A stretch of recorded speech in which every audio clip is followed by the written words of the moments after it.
Welcome to Dentology, the Business of Dentistry podcast. In this podcast, we delve into the non-clinical aspects of dentistry with inspirational guests from across the profession. You will hear incredible life stories, pick up valuable business tips and be entertained. I'm Andy Acton and I'm joined by my co-host, Chris Drevens. Absolutely fascinating conversation about mental health, mental well-being. Definitely.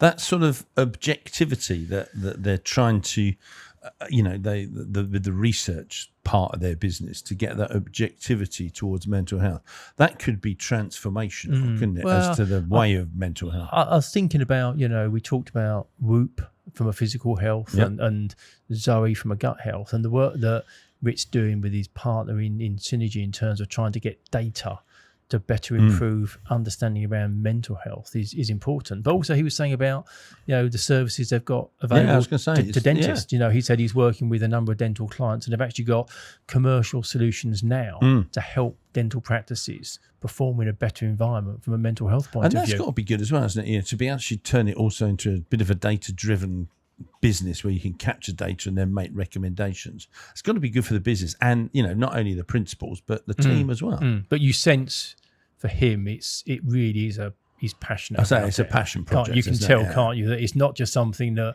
it's just one of the things he does. This is kind of almost like legacy stuff, isn't it? It's not a business idea. It's something he truly believes in. No, really, really good conversation. Really good. Fabulous.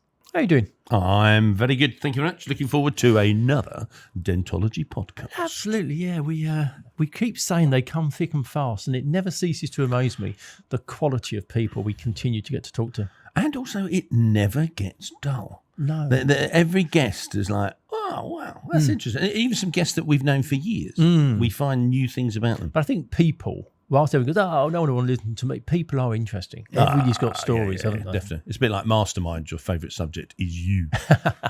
Well, today we are really, really fortunate. We have Dr. Ritesh Aggarwal joining us. And Ritesh is a dentist, principal of Edge Dental in Sheffield, and co-founder of Psynergy Mental Health, which is a business dedicated to improving the mental health and well-being culture of organisations. So that's going to be interesting. So welcome, Rick. How are you doing? Yeah. Hi both, how you doing? Yeah, I'm good. Yeah, we're very good. Cool. Thank you very much. Thanks for making the time available to us. We won't talk football, Rick. Okay. Oh, I love talking football. I love it. No, I've just moved on. For those who listen, you might hear my accent, which is sort of London, and Rick's that is sort of Scousey. And the answer is we just lost a football match. So we're recording this a day after Liverpool beating Arsenal. So anybody who follows football will understand how Chris is slightly disappointed and Rick is feeling absolutely wonderful this morning. For those on YouTube, you can see my mug. I can, yeah. Which is the only cup I'm winning this year. It could be Champions League, I suppose, but you never know. You never know. So just to kick off, for football analogies, see what you did there. Before we get to half time, often our childhood informs who we later becoming as grown-ups. So what do we need to know about you from your early years, your childhood? What are the things that inform us in terms of who you are today? Played loads of football. I watched loads of football, which basically means that my life evolves around football. What influences about that's a good question. Wow. I mean, joking aside, Rick, is football that big a part of your life? Is it really important to you? Massive. Yeah. I live in Sheffield. I travel back to Anfield every home game. Huge part of my life. I go abroad when I can. Yeah, I love it. Yeah, I do find it. I'm fascinated, and there's people who kind of focus on this subject solely, which is a link between sport and business, and how much you can learn both ways. You can learn so much from business about how sports teams perform and how they behave like a tribe and how you motivate people and galvanise a team. And likewise, I think sport has a lot to learn from business in terms of making sure that you've got a commercial setting for it to thrive. And how it's changed. Yes. I think, when I was reading something about Alex Ferguson, he used to berate and hairdryer. But I'm pretty sure in today's generation football, that's not going to work. Ask Eric Ten Hag. Yeah, that's true. Yeah, you're right. Yeah. It doesn't quite. It's different people, isn't it? I mean, and that's the same with business, isn't it? Yeah. Different people, different mentalities now. It's good that you mentioned that about sport and business because it's something we talk a lot about synergy and sort of, a concept that was around, 8, 9, 10 years ago, the business athlete, which was trying to bring in the aspects of, elite sports into business and whatever, but just marginal gains, and that is so important. And that's something that we talk about a lot when we're talking about improving cultures and workplace cultures and stuff. So yeah, definitely. But like you say, that I think it was kind of Dave Brailsford that brought that to the fore at Team Sky when he joined the cycling team about kind of marginal gains. I know that Steve Peters talked about it, but a lot of that did start over in the sport world, but it's so relevant in the business space as well. So certainly, Sir David Brailsford, we at Synergy, I was very taken by one of his phrases, and we use that as part of our brochures and stuff to get the message across about how just the importance of marginal gains is. So and Steve Peters obviously brilliant with the chin paradox and stuff. Brilliant. Yeah. So going back to you when you were playing football, did you start playing football young and then just keep going? Do you play football now, or is it? No, I can't play football now. Geez, I've torn both hamstrings and Oh, okay, right. Put on a lot of weight. No, I played football, but not to any sort of level. Just really loved it every day. Just if that's all you do. In Liverpool, what you do, you go to school, you get in, you do your homework, and you play a bit of footy. And what were you like as a student, Rick? Were you good? Dedicated to work. Are we talking dental students or are we talking school? Pre-dental school. Pre-dental school. Started off being good. Probably then winged quite a bit, to be honest with you. I did enough to get me. It's stepping stones for me. Right. I figured out very early on our education is stepping stones. It's about getting onto the next rung of the ladder to get you where you need to be. And I think I started to become very efficient in the way that I studied. Okay. Right. So, I did enough to get me onto that next step. Right. And brothers, sisters, anything like that? I've got, I'm one of four. I'm the youngest of four. 2 older brothers and 1 older sister, yeah. None of them medical, none of them in the dentistry field. My parents, I grew up on top of an off license in Liverpool until we moved, but my parents were shopkeepers, came over from India. So, there's nothing medical in the family. So what was you say about stepping stones, what was the stepping stone that meant you put your foot forward towards into dentistry, Well, they had a football team. I fell into dentistry a little bit. I didn't really know what I wanted to be when I was doing my A-levels. I'm not sure. Do most 16, 17-year-olds know what they want to be? I mean, some do, some have that pathway. And, my wife was a dentist, and she comes from a family of dentists. Her entire family are just dentists. So she always knew that that's what she wanted to do. I was totally different. My dad wanted me to go into medicine. I did a week's worth of work experience at the Royal Liverpool Hospital. I found it boring as anything. So I just and literally the night before my UCAS form had to be handed in, I stuck dentistry down as my first choice. And there you have it now, qualified in 99 and 24 years later still going. So, but I think it's changed, isn't it? Because you were saying the 16, 17-year-olds know what they want to do, but I think the nature of schooling and the education system, you need to work out now kind of 12, 13, 14 what you want to do. So you choose the right A-levels, you get the right ACAS points, you get to apply to dental school with the right grades. I think it's getting a lot more channeled so much earlier. And young kids at that age, they perhaps don't know what they want to do. And it's a big pressure on young people. Yeah, I totally agree. And obviously I was speaking back in the 80s when I was in school sort of thing. But certainly nowadays, the pressure, I mean, I would really not enjoy living my childhood under the pressure of what these guys have with social media. Yeah, definitely. Things that they have to do and the things that they have to live up to almost. You're permanently under scrutiny, aren't you? All the time, 24. It's like all the time. Big Brother was a big thing back in the early 2000s. Wasn't it? We thought, bloody hell, what's this? But that's what it is now. It's everything in your life. I watched even New Year's Eve. My kids that are on social media posting whatever it might be. Instead of just being in the moment. And that's the way life is now. And some of it's really good. We can't knock that, but some of it is very detrimental in my opinion, and I think it really is a fine line there to get it. It is amazing. I remember watching that. What's that film? Was it Bohemian Rhapsody with Rami Malek? Rami Malek, yeah. And I remember that the thing that really struck me was at the end. When they're doing Queen at Live Aid. and they sort of, I think they merged, didn't they, footage and, you know, and then they show you the crowd at Live Aid. Was Live Aid 84? I can't quite remember. 85, I think. Was it 85? And there's, you know, I don't know, 100,000 people watching Queen, and there's not a phone in sight. Whereas if you'd have done that now, everybody would have been recording it to probably never watch it again. It's like mad. Live in the moment. I find it really but weird. also I think people only know what they know. Years ago, we had our bank manager was blind from birth, and I was talking to him about like the challenges of living as a blind guy, and he was phenomenal. He was the captain of England's blind football team. He'd done some phenomenal stuff, and he said to me something that really stuck with me. He said, "I have no idea what it's like to see," and it really hit me that. For young people today, they don't know our upbringing. They don't know what the world is like without social media, without having a mobile phone in their pocket all the time. So we kind of feel sorry for them, but it's with our own eyes. I think for them, that's just the world they're in. They don't know anything different, is it? And but the pressure is there, isn't it, that we never had. I think that's the thing for everybody. I think you're constantly under, as you say, Rick, you know, Big Brother, isn't it? Someone's always looking at you. It is, you know, when you make a mistake, it's out for the world to see now, you know. We made a mistake and you know, you cracked on, and that's what started to build up your own resilience. I think you're right. In your childhood, you know, you learn from your mistakes, you learn from experience, don't you? You know, but whereas I think there's definitely a culture now where people are scared to make mistakes, and again, that's exactly the kind of culture that we're trying to change. It's really interesting. This conversation I had with Henry, so my son, in a car yesterday, we were talking about. I said, when you made a mistake in my age, in my youth, a long time ago.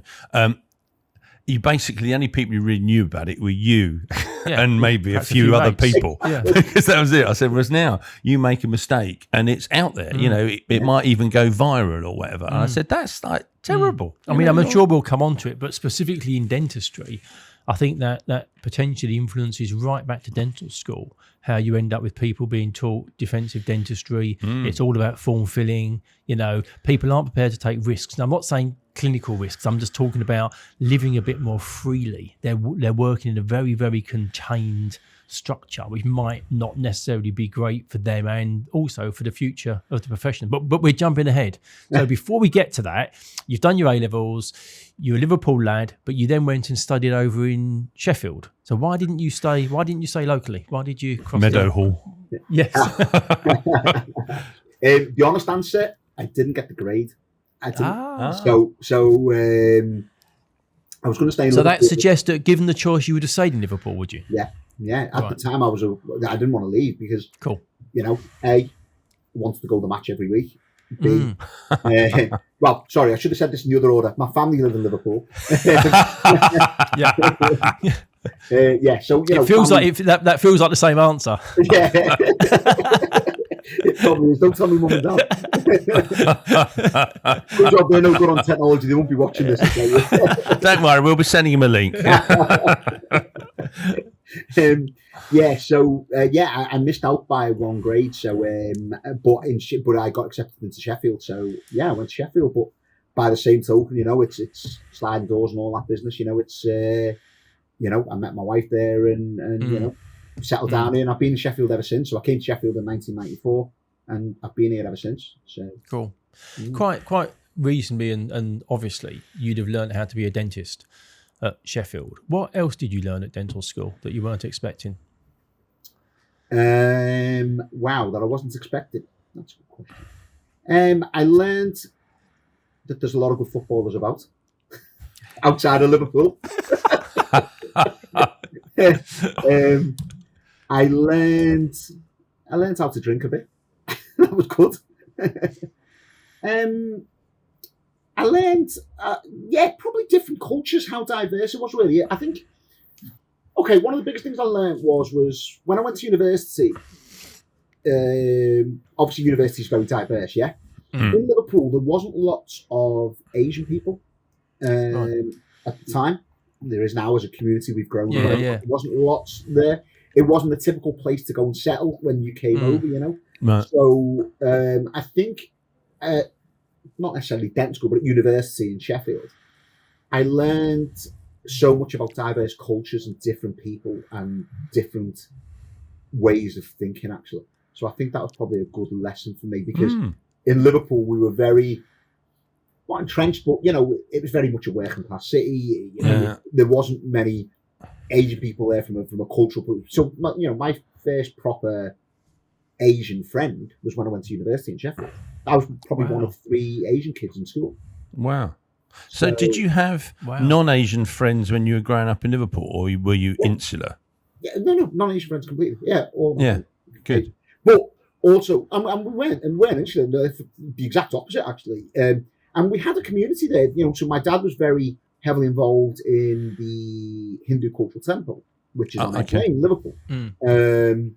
So we had a community that was there of Hindus, because that's what we are as a religion. So that's what we went to the temple.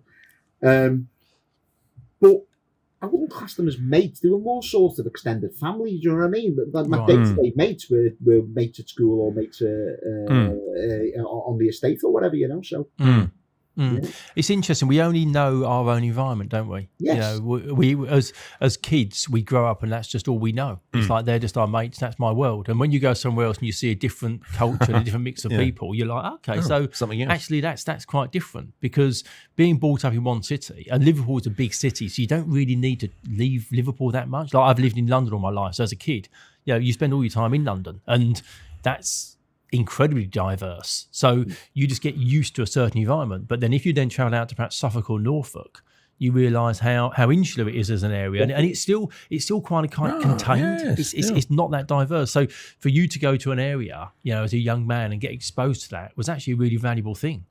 It was massive, and even just little things like so at dental school I also had to pay my own way, sort of thing. So I got a job in Meadowhall. You mentioned Meadowhall. I got a job in Meadowhall, and just going to work at Meadowhall and being around people who worked on a day-to-day basis, and then going back to university life and being a student and living the life of being a student, just 2 totally different things. And again, I learned so much just from that, and it's just picking up all those, like we said before, you learn from experiences, don't you? And you try to evolve and become a better person through experiences, and it's nice to be exposed to so many different types of experiences.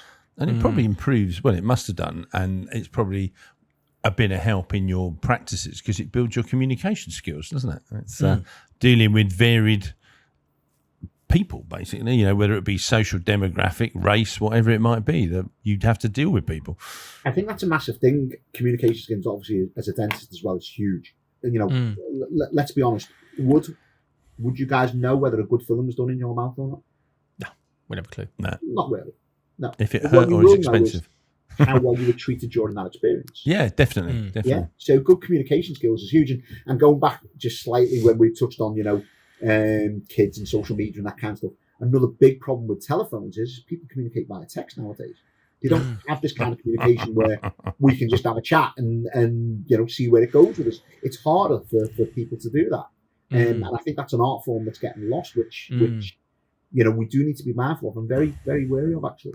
It's really interesting. One of our big bugbears is whenever we recruit a new client manager, not the older guys, but a new generation of client managers. You get a 19-year-old in, and one of the hardest things is saying you actually have to pick up the phone. you have to answer the phone, or you have to make a phone call, and it's like, well, I've never really done that. And we're saying, I remember one girl, and she said, yeah, but I don't know what they're going to ask me. And we said, well, that's sort of the point of picking up the phone, really, is you don't know what someone's going to ask you. And I think you're dead right, Ricky. It's a lost skill. We've probably all seen that pie chart of the 3 elements, which is the what you say, the how you say it, and your body language. And the what you say is actually the smallest component, the how you say it and your body language. And, today people might be listening to this as a podcast, but if they're on YouTube, we can see one another. So I get your facial expression, your body movement. I get your body language. So if I'm saying something that resonates, I'm going to know immediately. And, on a text message, all you get are the words. There's no intonation. There's no how did it feel? Whereas if you're on the phone, at least you get the, what did it feel like? What did it sound like? Whereas once it becomes a digital communication, you've got to be so careful because you miss a comma or you didn't realise that the caps lock were on, and suddenly the whole message changes. Did you see that thing from Jodie Foster over the weekend about the Gen Z? I think it was. She said, I find working with Gen Z really annoying because she said they don't turn up when they say they're going to turn up, or they sort of tell you when they're going to turn up. And your point is exactly right. And she said, and they will email, and their emails will be terrible. She said, and I will go back to them and say, there's spelling mistakes and grammatically wrong. She said, and their response, I can't remember the precise words, but it's almost like, well, how dare you challenge me? This is the way I want to be. You're like trying to fit me in a box. And it's like, oh my goodness. Very interesting. Very interesting.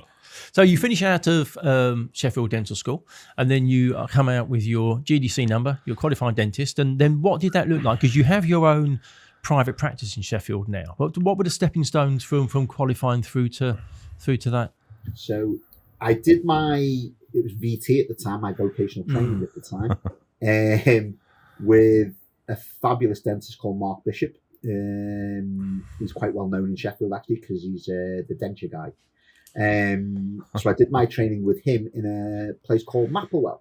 Mapplewell's famous for the fact it's a place in Barnsley. It's a tiny little village. It's where umpire Dickie Bird is from. So that's why it's famous. It's about 2 roads. So I did my VT there, and I had 3 fabulous years there. Really, really loved it. Wow. And at that point in 2002, me and my girlfriend at the time we were getting engaged, and we decided we were going to get married. And we thought, you know what, should we move near a family? So one of the options was to move back to Liverpool. But my wife's family lived in Loughborough. And I didn't particularly want to live in Loughborough itself. So we talked about Nottingham. So I was going to think about moving to one of those 2 places. So I looked at some practices, got offered a couple of jobs, one in Birkdale, which part of me wishes I'd taken actually, in Birkdale and Southport, just because I'm quite into golf as well. So it's like golf in heaven around those parts, you know. Or I got offered a job in Nottingham. That was the other option. But then I quit my job for the World Cup. I quit my VT position in time for the 2002 World Cup, so I could stay at home and watch it basically. This going back to football is quite important. Flip. I spent the full month getting up at 6 a.m. Watching the World Cup and be back in bed by about 1 in the afternoon, and then getting up at 5 when the missus got home from work. And then I was looking for jobs in the meantime. So I was going to some interviews and that kind of stuff. But then I got offered a job in Stocksbridge in Sheffield, which was a private job actually. And it was the first time I worked privately, like full privately. And yeah, that was a bit of a risk, to be honest with you, because I was 3 years qualified. It felt like I'm a good enough for all those things that you come into your mind, you know. And one of the provisos of taking the job was to do an advanced restorative course, which was massive for me and my confidence. Actually, I did it with Professor Paul Tipton. So I did that back in 2002 to 2003. And that was a big game changer for me from a confidence perspective in my ability. Cool. 20 years ago. Yeah. Over 20 years ago. It's mad, and Paul's still going. Paul's still. Yeah, it is a remarkable beard for those of you watching on podcast. I am particularly envious as to the fact of how you've managed to get that grooming so as the grey is right at the end. I am impressed actually, Rick. I tell you. So you get your job, and that obviously was prior to you having your practice, but. Did you always have a plan and intention to be a principal? Did you always want to be a practice owner? Was that kind of part of the life plan? I think at the time, if you'd asked me that question, I probably would have said no. But I was always very much more business minded compared to dentally minded. Okay. Like I say, I think the 2 big things I hold dear in our practice, everything else will work out. The 2 big things I hold dear from a business perspective in our practice is cross-infection and customer service.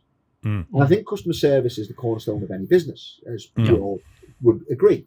So I think I was very much geared towards trying to do my best for people, not just specifically the tooth that I'm working on, if that makes sense. Yeah. So I think probably subconsciously I was probably always going to be a business owner. But at the time, I probably just wanted as little responsibility as possible, and wanted to carry on living the life. And Rick, when your mum and dad, you were saying they were sort of shopkeepers, didn't you? But did you used to work in the shop with them? Yeah. So I was just thinking, I wonder whether there's this sort of inbuilt customer service, wanting to serve people, that sort of carries through to your dentistry, in the fact of, that if you're an arsehole as a shopkeeper, guess what, you don't really get much repeat business. Maybe, yeah. I think I've always been a bit of a people pleaser. So I've always been someone who wants to help people in some way, shape or form. So I think it more comes from the fact of, well, how can I do right by you as a person, or what can I do for you? And I think serving others gives me pleasure, if that makes sense. So I think that's where majority of it comes from really. But certainly the business side of things, my dad owned the shop in Liverpool. It was that's what we were. We were a liner. It's interesting to say about pleasing people, because I guess part of that is having your team aligned and happy in the jobs they do, which kind of is a segue through to culture, in that a positive culture means that people tend to want to stick around in the place they're in. So in another world, we value and sell dental practices. And one of the things that we look at is how long have the team been in place in a practice. And where a team have been in place for 3 months, 4 months, 6 months, 9 months, that kind of indicates there's probably something wrong in the leadership of that business, because people aren't sticking around. And going back to what you just said about pleasing people, if you please people, you create a good environment, they tend to want to stay there. And that also ends up becoming a strong and positive culture. What was your kind of own philosophy in trying to build a positive culture in your practice? When I set up my first practice, I was very laissez-faire in my leadership style. I very much went into it the way that we'd be speaking, in terms of, if I treat you right, you will treat me right, and everyone will. And that was very naive. That was very naive. It doesn't happen. Because the world doesn't work in that way. No. But I thought that it would do. And so I it took me a while actually to learn. I learned that actually people pleasing is not completely the right way. And actually, from a mental health perspective, I think it does have detriments on my own mental health at times. I'm sure it did. People's feelings before mine. And one of my big, everyone sets New Year's resolutions, don't they? Going to do a diet, going to do exercise, all this. I've failed at far too many of them. So not my thing for this year is setting boundaries. Is actually it's saying no to people, because I'm at times I am just burnt out completely. I need that time to rest, to recuperate, to get myself on. And so I'm going to try and use this year to say no when I need to, and not be afraid to not speak my mind, because I do tend to speak my mind, but to be afraid to not. No, rewind. When you upset somebody, I took it as though, I'm out of order here. Right. But actually, that's not the case. It's not I haven't got the power to be in control of how somebody's going to take something that I say. As long as I know I'm saying it in a respectful, intentional manner of good intentions, I haven't got the power to then say how they're going to react. So therefore, then if somebody's upset with something I say, it's not always on me, and that's something I'm going to take into this year, actually. I think also the great thing about boundaries is we use them for our kids, or we should do, but I was taught by some guy many years ago in the bank, and he had a great way of doing it, which enables you to have those conversations because you set the boundaries.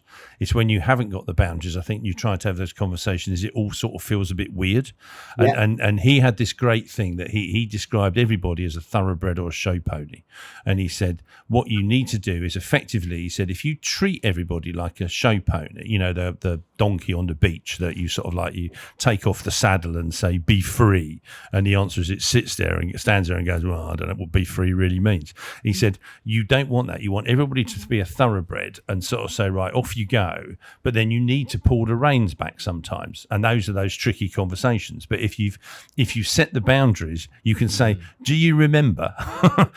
This is what we talked about. I'm pulling your boundary back. And you can make that field as small as you like and then let them go again. I think once you've got the boundaries, when you have those awkward conversations, it hopefully removes you from it, because actually you're just saying, look, you're not delivering what you should be doing, rather than making it about you. I think it's great to have boundaries. Yeah, really good. So I think when I first started in business and when I first had my first practice, I didn't set boundaries. I didn't set any boundaries. Yes, or I probably was a bit of an old-fashioned leader.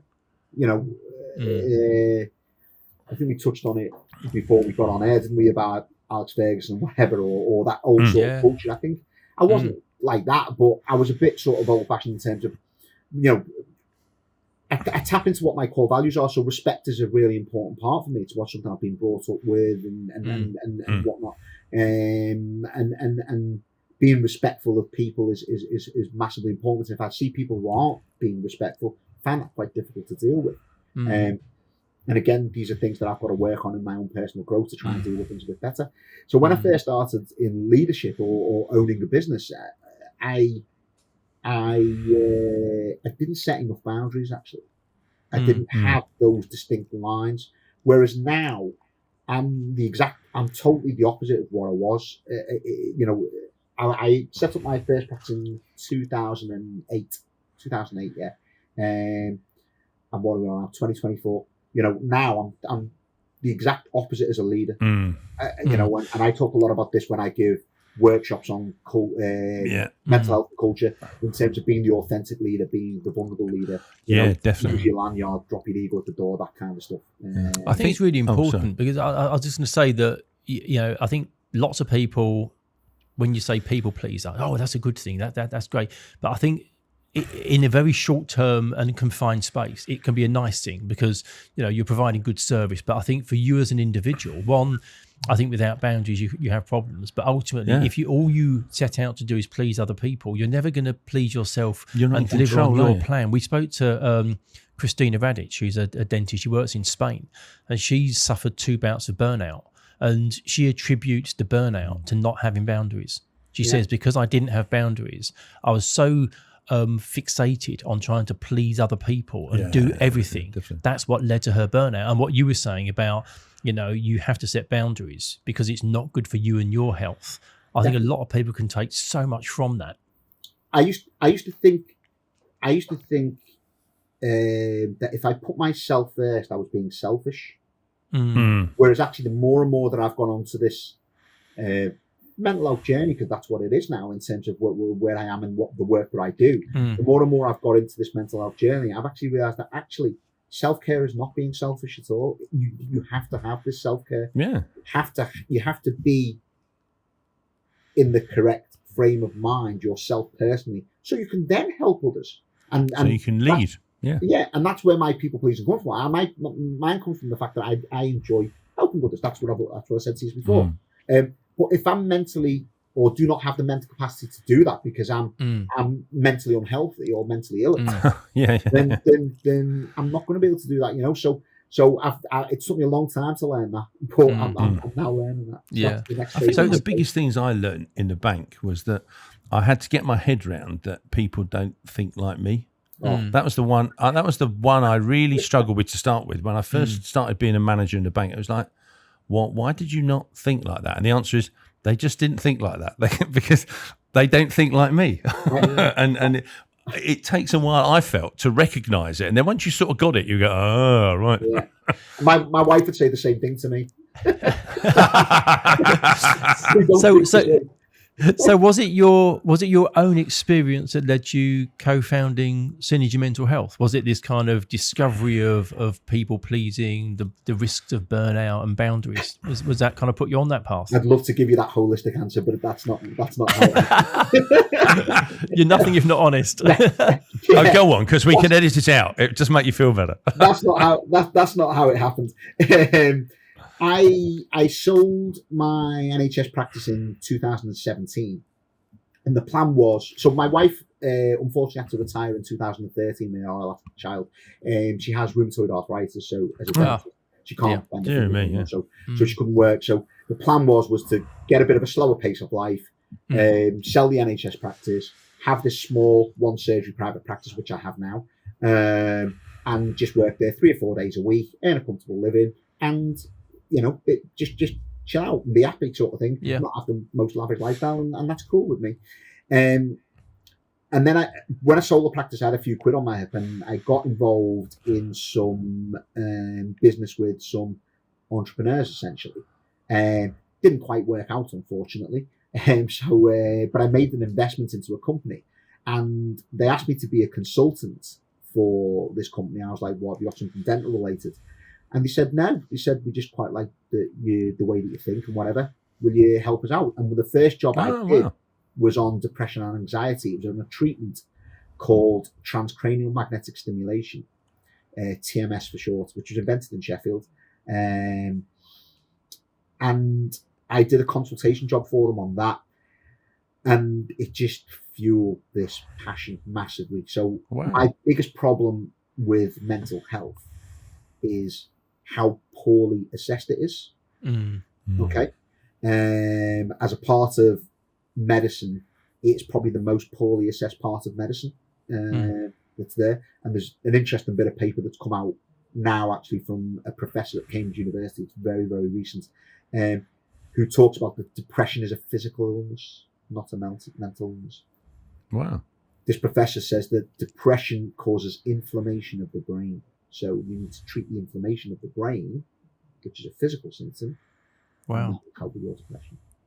I wonder whether from a we talk about kind of the stigmas of mental health. That's interesting. I wonder whether it transitioning across to being a physical health issue would help some people in terms of how it's treated, how they feel about it. Because one of the things is when we talk about, if you said to anybody health, people immediately jump to their physical health. And if we talk about mental health, we always preface the word health with mental. We talk about mental health, and if you talk about health, it generally refers to physical. It's true. Whereas if you just get physical health is physical health, well, but mental health. But if you can get to a point where you just talk about health, so whilst it's a very subtle change, the fact that that has become a physical issue might actually try and remove some of the stigma that is still associated with mental health issues, which is mad that we're in 2024, but it's still what it is. Most people, in anything, most people want to understand what's wrong, yeah? So, let's say you've got a lump on your hand, whatever it might be, okay? Or whatnot. You sit there and you probably worry about this lump a little bit. You probably go, "Oh, I've got a lump there, that's not good." And all sorts of things will then go for you. And if you're that way inclined, I'm not, because Google Doctor will tell you all sorts of things wrong with you, But, people will start to Google it, and then they'll start to get themselves even more and more worked up because they don't understand. Okay?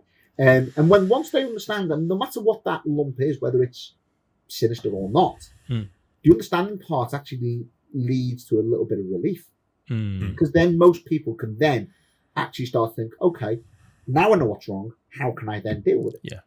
We've got a pathway. Okay. Yeah. In terms of mental health, we don't know that. We don't know what's wrong. So what the big part of my journey and where I'm wanting to get to ultimately is, I mentioned about assessing. I want to assess mental health with more robust, objective biomarkers that will allow us to understand. Okay. Rather than someone's opinion, almost. Well, it's all subjective, isn't it? Yeah, it's when true. You said before about the physical health and mental health, and you're dead right in terms of we talk about health, and people automatically assume your overall health, your physicality, your weight, diet, all that business. But we always talk about mental health, and we never talk about mental illness. We always call it mental health, which is good and bad, really. There's so many ways you can take these words and phrases that we use within the industry.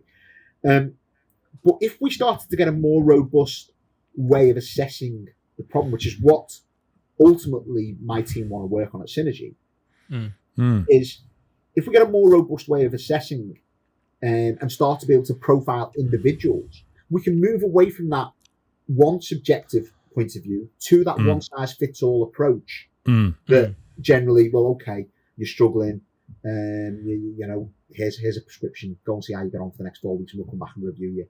Yeah.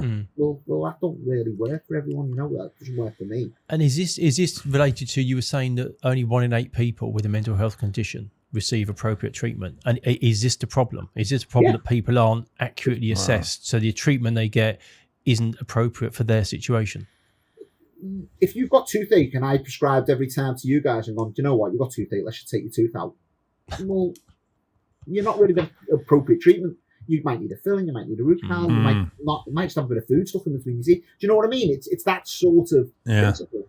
Okay, we're moving away from that, and there's a lot more of the techniques now where you know, CBT, whatever it might be, you know, there's other interventions out there, but generally speaking, the 1 in 8, you know, that was a research paper written quite some time ago.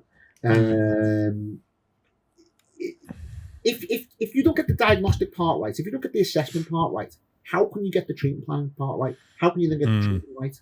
That's the same principle in dentistry. And I suppose it's also that thing when you think of that Christina and her 2 burnouts, and one of the questions we asked her, wasn't it? You know, how did you know? And basically, it was she didn't really know until it had happened. And then you think this. I mean, the suicide rate of dentists is it the second highest? I think after farmers or something. Yeah.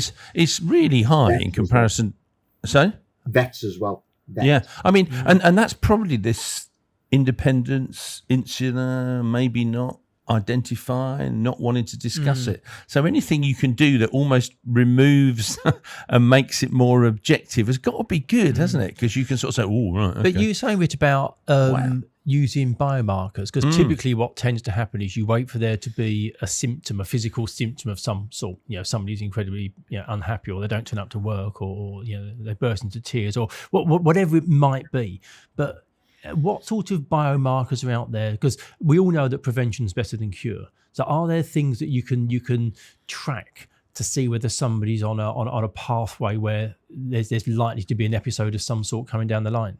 Yeah, I mean, you know, so my business partner is a medical doctor and he's a neuroscientist at Cambridge University. Okay, so in a growing body of research within neuroscience, dysregulation in electrical activity in your brain can potentially lead to mental health disorders. Okay, so we use EEG, which is electrical encephalography. Okay, we use EEG to measure the electrical activity in your brain. Okay, and if we can start to profile people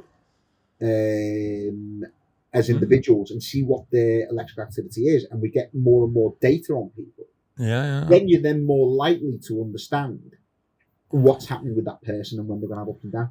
Now, it's not 100% perfect, but it's certainly better than just let's fill out 9 questions, which is what you do to measure depression. You do a 2-9. Let's fill out 9 questions. You've got 4 responses, and we'll give you the score.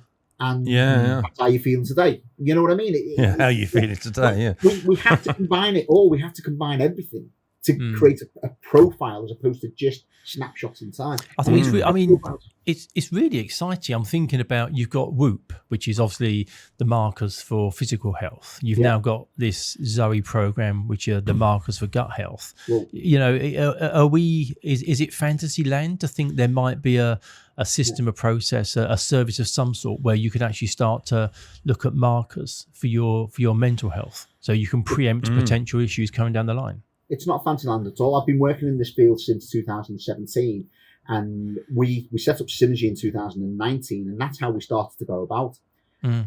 We then got an NHS research contract in 2020 to research this very thing that we're talking about, because this is our concept of what we want to do, and now we want to combine it with AI and machine learning techniques as well.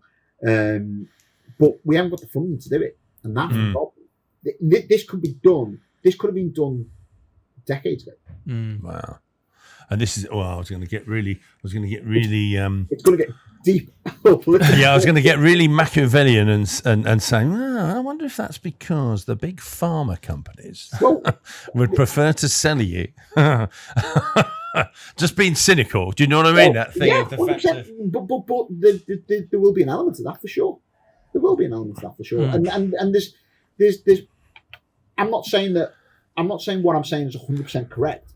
But what I am saying is that it needs to be checked out whether it's going to be correct or not. Or we need to look at different. The best way to do it would be to do an MRI, but that's too costly. It's impossible to do. But we could do an EEG. It's a bit like your headphones that you guys are wearing now. It's a headset that goes onto you, measures surface activity. It can be done within 5 minutes. It can be done by a practice nurse in a GP's office, and the data can be pushed down to us, and we can analyse it within seconds because the tool that we created. I mean, it is interesting because one of my daughters is I don't know, she's got a master's in something, but anyway, she's a counsellor and trauma specialist and works in school and counsels, women, men, whatever. And she said it is fascinating, especially the young people, the number of people that come to her with suicidal tendencies and emotional. She said it's frightening, really. That it goes back to our conversation about social media in a way. But she said, it's frightening. And then there's also the other side of it. She says there's some people who come to her and say, "Oh, well, I've got so and so." And she said, "Well, no, you're just having a bad day." She said it's quite interesting that almost it's the whole pendulum has swung from no one wanting to talk about mental illness or mental health to now sometimes people almost going the other way, and it's so hard. But something like yours, which would be this independent sort of objective view, is brilliant, I think. Well, it will be. It's a few years off yet. Yeah. Anyone listening who's got some funding, which probably could be, I wonder if you could be EIS. I imagine you probably could do some EIS on it. But for where we are as a society, it's really, really important, valuable work, isn't it? Yeah, that's kind of almost, thinking back to, the technology that's available to help people in terms of physical health and gut health, brain and mental health is kind of the missing link in that whole well-being piece. So to hear you're doing work in this area is really exciting. It is, and we like I said before, it's probably the only part of medicine or science that's so badly assessed, and it's been and we're using techniques that have been around since the 80s and the 70s and the 90s. You know what I mean? We're now in 2024. We're in this world where everything is at your fingertips or on you. Wearables are going to measure your heart rate. Your Apple Watch is going to beep at you to say that your heart rate's gone up a bit higher than what it should be. But yet we still don't really do anything on the mental health side of things. And Apple have tried to get into this world. Actually, they've launched a new mental health part as part of their health metrics. But again, it's too simplified in terms of what it is. It's not really going to give you what you need. But we'll get there. Is there other work in other countries that's pushing further forward than we are, or is this quite a new space globally? No, America's massive. In terms of this kind of tech and EEG, America, Asia. Way ahead of us, but Americans in general, we already just started talking about mental health. We never used to talk about it as a culture, as a society. Whereas you could be down the pub with your mates in America and you say, "What are you doing tomorrow?" "Oh yeah, I'm going to see my therapist at 10 and I'm going to be on the golf course at 12 or whatever it might be." You would talk, no problems. Look, men's mental health. How often do we say that amongst each other? How often do we turn around and say that we're struggling? I just mentioned before on this talk that we're doing that I have times when I struggle. I have times massively when I struggle massively with my mental health. I will have times in the future when I'm going to struggle. I know that. What I have started to become, I've become better equipped to deal with it, even if it's just recognising when those times are. So I go back to that understanding piece to say, "Okay, Rick, you're not 100% here now. You need to just try and get yourself through these times," and it's hard. I think that recognition is probably the key bit, isn't it? As you were saying, you've been saying all the way, Rick, it's that actually saying, okay, I might need to do something or even just recognise something and then you can do something. Yeah. So again, going on to some of the other work that we do in organisations then, for instance, and we talk about culture and building workplace cultures. How many business owners out there, how many dental practices out there understand the culture of their business? They might think they do, but they don't back it up with metrics. They don't have a data-driven approach. And understanding it and recognizing it and allowing people the psychological safety to talk about it is then going to allow them to build a proper, long-term, sustained behavioral change culture. What we need. We need that in any business. You know? So recognizing what's happening in anything, whether it's within your workplace, whether it's within yourself, whether it's in your home, whether it's in your marriage, whatever, it's massive. It's massive. What's good is it's good for business, because whilst people do care, selfishly, lots of people are also running a profit and loss account, and they're looking at the bottom line. And I think being able to demonstrate there being a true business value in understanding more about culture from a data-driven perspective is really important, because more likely for an investment. Well, yeah, because it's a brutal reality, isn't it? As a small business owner, people are trying to kind of make their ends meet. But if there is something that means that if we better understand culture, we better understand the data, which means we do have a happier team, we have a more loyal team, that's going to feed back into the business. That's quite a nice circle that closes the loop on itself, isn't it? Definitely. 100%. But we've got that data now. We've got that data in terms of the benefits of implementing basic mental health programs. Okay, so Deloitte publish a report every year. Deloitte, they say that for every £1 spent, there's approximately £4 return on investment. So where's that come from? Well, one of the biggest issues in dentistry at the minute, probably recruitment and retention, you'd say. That's a massive problem. Yeah. Definitely. So for you to recruit a member of staff, it costs you 2/3 of, for you to replace a member of staff, costs you 2/3 of the annual salary of that staff member. Now that's a lot of money to spend. That's a big number, yeah. That's a big number to recruit. If someone's on 30k, that's going to cost you 20k to recruit that person, right? In terms of all the time, effort, everything, getting trained up, whatever. Massive. Well, so it's much better to keep your staff, yeah? Yeah, definitely. Yeah, as we talked about before, and you guys value businesses, as you say. So, and you look at culture. So, keeping your staff is massively important. So, if we can improve our workplace cultures, and we can show that we're improving it with data-driven insights, that we can act upon, and then remeasure, and act upon again, and remeasure, and have a continual cycle, then you're more likely to keep your staff. Therefore, you're not going to have recruitment costs. You know Which goes to your bottom line, yeah. So, which is your bottom line. So, the business case is there within 2 seconds of us talking about it.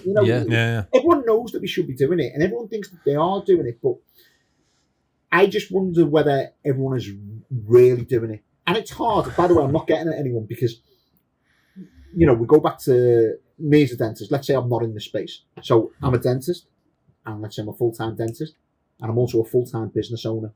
Well, there's 2 job roles that I'm trying to do in a 1 week number of hours straight away. Yeah. Not to mention your family life and all that. I said you're a dad and a husband as well. Yeah, and then also I've got to go to match to go to Anfield as well. That takes time. Yeah, true. Yeah, sorry. Yeah. So, there's a lot going on there. So then you're chucking in other things. It's easy to get people to focus on. Well, actually, do you know what? Let's just crack on with the dentistry still, because that's what is bringing in the bottom line and creating the profits. And it is. That is what's creating the profits. But the hidden costs are not addressed. And that, and also as well, from a societal point of view, forget about bottom line. From a societal point of view, it's the right thing to do. We know that our work life and our home life are intrinsically linked. They're absolutely woven. Yeah. So if we can improve our work life, it will have a knock-on effect to that person's home life. Yeah. And vice versa. And if that person's home life is improved, it'll have a knock-on effect to their work life, increases productivity, etc., reduces presenteeism, etc., etc. So, there's a lot of things that will do this, and then that filters then out. If we've got happier, healthier people and a more engaged workforce, then society-wise we're better, because people are then better within communities, etc. It knocks on. Yeah, true, very true. You're quite a big picture guy. Yeah, lots of the things you're talking about are things that I guess some people will find a bit challenging, or they'll see as being kind of almost kind of down the line in terms of future. On a day-to-day basis, do you also sweat the small stuff as well? Yeah, massively. Yeah, I probably. You're not always living out in the future. I probably focus on the small stuff a bit too much at times, and again, this is, it's always the way, though, isn't it? Because that's your most immediate, isn't it? It is. You know, you do, and certainly, again, you know, going through my own business journey, you know, when I think back on some of the things I used to get wound up about, I'm thinking, oh my Lord, what were you thinking about getting wound up about that? Why did you waste all that energy? You know. Whereas now I'm again getting better at it. But yeah, there's times because you revert to type as a person.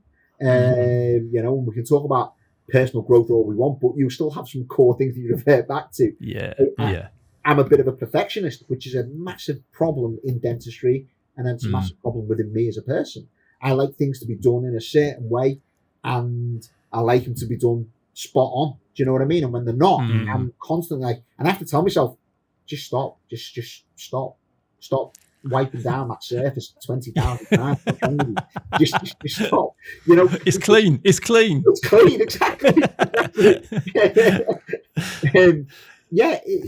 It's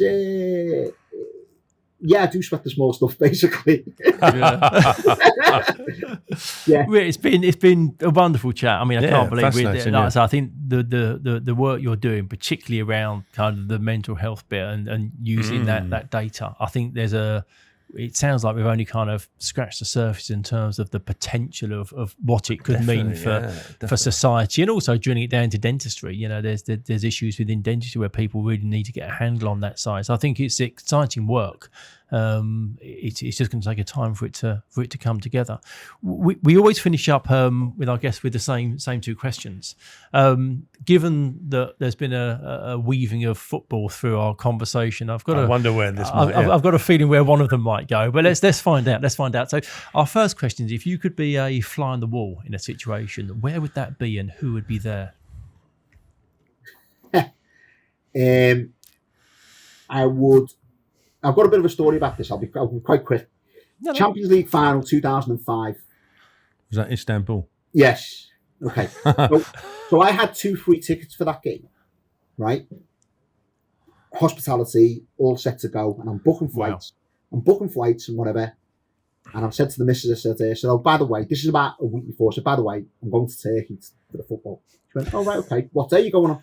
I said, oh, match is on Wednesday, but I'm going to go on Tuesday. I'll be back by Thursday, whatever. There's 2 weeks. So I'm booking flights. She goes, what date is that? I said, 25th of May or something. And she's going on and on and on about, you know, what date was it? I'm like, I'm thinking, your birthday's in October. I was born in September. We got married in August. What's the problem here? She says, you know, your child, and we had 1 child at the time. So you know your daughter. It's a birthday. It's a first birthday. No. so I probably put the laptop down. Didn't book a flight. And at half time, I was possibly a little bit glad about that. This does actually bring me back into your question. So I would like to have been a fly on the wall in that Liverpool dressing room at half time. I'd love to know. I know there's been, it's come out, Rafa was talking about, you know, the badge and this, and you'll never walk alone with it. But I'd love to have listened to every single word of that to pick those people up from probably the most humiliating first half in Champions League football in a final to then go on to possibly the best final ever, you know. So I'd love to have been on final wall to listen to that dressing room, Rafa, Steven Gerrard. I think that's fascinating because basically all he had was words. Yeah. The players were the same players. They had the same skill. And just by saying a few key things to people, it completely changed their mindset, which fed through to their behaviour, which got a different result. And I think going back to that thing between sport and business, you know, how we communicate with people is really, really important. And that's such an incredible case study that guy had less than 15 minutes to send a message to a group of players that meant the result in the second half was so materially different from the first half. For those that don't know, Liverpool went on to win that game. I'm sure they know. I do now, anyway. Those scouts should tell everyone about that game. So I'm sure they know. No, it is really important, you know. And if you think about it, all of us have is words. You can, as a business owner, as a practice principal or whatever, I can go in there and I can do whatever. All I have is my words to try and motivate my team. Get the best out of them to totally get them to shine. And you talked about, sport and business and whatnot. the link, the marginal gain side of things, the improvement by 1%. If we can improve every area, so we gather metrics for businesses, yeah. If we can then improve those metrics by 1% in every single domain, the knock-on effect in the entire amount is massive. Yeah. David Brailsford said that about cycling. Yeah. Yeah. It's huge, but we don't look at it in that way. Yeah. And our follow-up question is, you're given the opportunity to meet somebody. You can sit down with a cup of coffee, red wine, glass of beer, whatever you fancy. Who would you like to meet if you were given the opportunity? Well, I can't meet this person now because they've died, but I am a massive Prince fan. Right. So I would have loved to have sat, and Prince is a massive part of my life, huge part, as in music, gets mental health wise, helps me get through times when I'm struggling, that kind of stuff, just music. I use a lot of music therapy. And yeah, I would love to have done. Would love to. There was a situation relating to Prince, wasn't there, in your past as well? Well, so I am a massive Prince fan, so I'm a bit of a geek on this. So I was part of the NPG Music Club, which is the New Power Generation Music Club. Oh, okay. Right, but that allowed you to get front row tickets or go to the sound checks and things like that. So he was playing at the Manchester Academy, the O2 Academy, so quite a small venue. And we went to the sound check, and that was brilliant, absolutely amazing. Just watching some guy at work, and he was just chatting a little bit and whatever. He had a very deep voice as well, I had a deep talking voice. And then during the concert, the front three rows got invited up on stage, and it's the biggest regret in my life that I didn't go up. And I probably, thinking about it, I bottled it a little bit. Right. Because you have to go on stage. Well, you have to go up on stage and dance. Now, if anyone's seen me dance, you probably understand why I bottled it a little bit. Okay. One at a time, or no, together? All three rows. So I could have probably hidden away. You're hidden at the back or something? Yeah, but he was calling people out and things like that. So, yeah, I should have got up on stage and done that. But then some of the people that were left on the stage at the end were all crowded around his piano as he played the next song. Which just was amazing. Yeah. How old were you, Rick? Were you young, old? No, I wasn't young. I was. I'd qualified. That would have been about 2004ish, I reckon. Right. Okay. 4-ish. Wow. Yeah. Poor choice. It's lovely to hear, though. You still take so much power from his music as well. Oh, music's very powerful, isn't it? I listen to a Prince song, at least one, every single day. Wow. Wait. My wife gets well bored, but Do you dress in purple? Wasn't he very active in purple? Wasn't he? My practice colours are purple. Are they? Yeah. Interesting. It's a homage to the man. It is. It's called Prince Dental. Yeah. Hey, that could be a good name. I like that one. Rick, it's been wonderful. Thank you for your time. I think it's been I think your story, but I think the work you're doing at the moment is really important. If you could let us perhaps have a link for your Synergy page, we'll add that in the guest notes, just so that if people want to find out more about it, they may have access to some resources or some people that might be able to help you push that project forward as well. Well, it's not just the other part. We can help dental practices right now. Yes. We can help improve cultures. We've got a load of resources that will help individuals and organisations to improve as well. So, I'd love to give you that link. That'd be brilliant. If you could, that'd be great. But no, we really appreciate your time today. It's been great fun. Thank you very much. Yeah, cheers, Rick. Thanks, man. Thank you for listening to this episode of Dentology, where we discuss the business of dentistry. If you like what you heard, please do subscribe where you found this episode. That would be amazing. And also follow us on Instagram.